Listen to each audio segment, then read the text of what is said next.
Salad హల్లెలూయా. దేవుని నామానికి స్తోత్రాలు. మీ అందరికీ నా వందనాలు తెలియజేస్తున్నాను. ఈ దినం కొరకు దేవుడు సిద్ధపరిచినటువంటి మాటలు. ప్రియ సహోదరి సహోదరుడా, రక్షింపబడినటువంటి నీవు నీ యొక్క జీవితాన్ని ఆత్మానుసారముగా కొనసాగిస్తున్నావా లేదా శరీరానుసారముగా కొనసాగిస్తున్నావా? అయితే ఈ మాటలు దేవుడు నీ కొరికే మాట్లాడుతున్నారు. ఆత్మయే జీవింపజేయుచున్నది, శరీరము కేవలము నిష్ప్రయోజనము. హల్లెలూయా. ఈ మాటలు వింటున్నటువంటి ప్రియనేస్తమా, దేవుడు మాట్లాడతారు కదా, ఆత్మ లేనివాడు నావాడి కాడు అని. ఎందుకొరకు దేవుడు ఈ మాట మాట్లాడారు అనంటే గనక, ఆదికాండంలో ఆదాముని దేవుడు నేలమంటి నుండి నరుని తయారు చేసి అతని యొక్క నాసికా రంధ్రములో జీవవాయువుని ఊదినప్పుడు నరుడు ఏమయ్యాడని తెలియజేస్తుందండి లేఖనము. జీవాత్మ ఆయను. హల్లెలూయా. ఈ దినం వరకు మనలో ఈ ఊపిరి ఉన్నది, మనం మనగలుగుతున్నాము, చెలించగలుగుతున్నాము, జీవించగలుగుతున్నాము అనంటే ఆయన యొక్క ఆత్మ మనలో పనిచేస్తున్నది కాబట్టి. అది ఎవరు ఇచ్చినది అనంటే గనక దేవుడు ఇచ్చినటువంటి ఆత్మ. కానీ భౌతిక సంబంధమైనటువంటి ఈ లోకములో నివసిస్తున్నటువంటి నీవు ఎన్నిసార్లు నీ ఆత్మ చెప్పేటువంటి మాటని నీవు ఆలోచిస్తున్నావు, వెంబడిస్తున్నావు? ఎన్నిసార్లు నీ శరీరం చెప్పిన రీతిగా నీ యొక్క కార్యాలని, నీ యొక్క జీవితాన్ని నీవు కొనసాగిస్తున్నావు? హల్లెలూయా.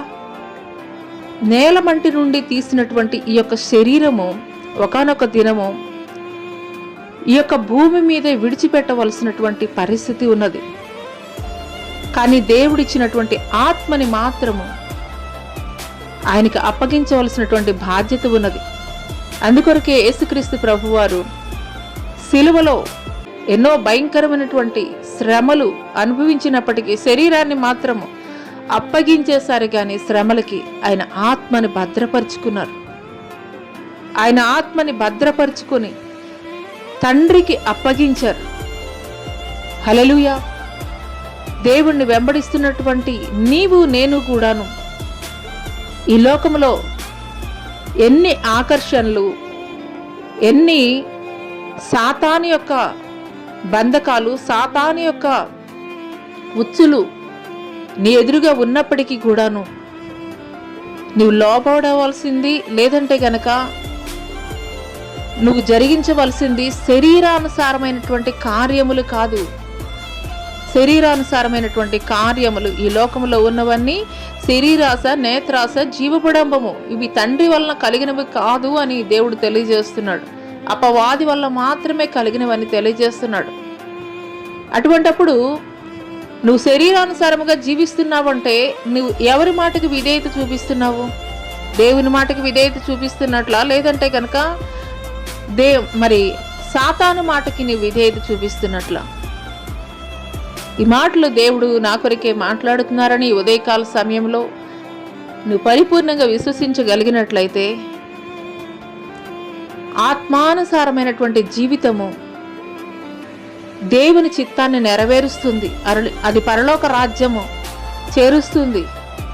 శరీర సంబంధమైనటువంటి జీవితము అది నువ్వు ఈ లోకములో ఎంత ఘనముగా ఉన్నప్పటికీ కూడాను ఒకానొక దినము అది నిన్ను ఈ నేల మీదే, ఈ భూమి మీదే విడిచిపోతుంది.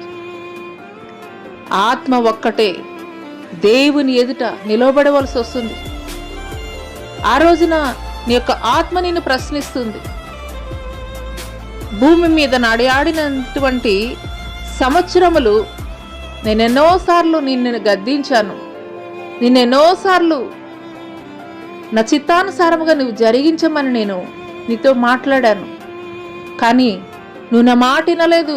నీ యొక్క శరీర ఇచ్ఛల్ని నువ్వు నెరవేర్చు. కాబట్టి ఈరోజు నేను తీర్పు దినం రోజున నేను ఈ రీతిగా నిలబడ్డానని నీ మీద నింద మోపకుండా ఉండాలి నీ ఆత్మ అనంటే, నీవు ఈ భూమి మీద జీవించినంత కాలము కూడా శరీరానుసారమైనటువంటి ప్రతి ఇచ్ఛని కూడాను నువ్వు తీసివేసి ఆత్మ సంబంధమైనటువంటి కార్యాలు జరిగించినప్పుడు మరి నిశ్చయముగా ఆయన ఉండేటువంటి శ్రేష్టమైనటువంటి స్థలములో ఒకానొక దినము మనము కూడాను ఆయనతోటి నివాసం ఉండేటువంటి వారముగా ఉంటాము. అట్టి కృప దేవుడు మనకి దయచేయునుగాక. ఆమెన్.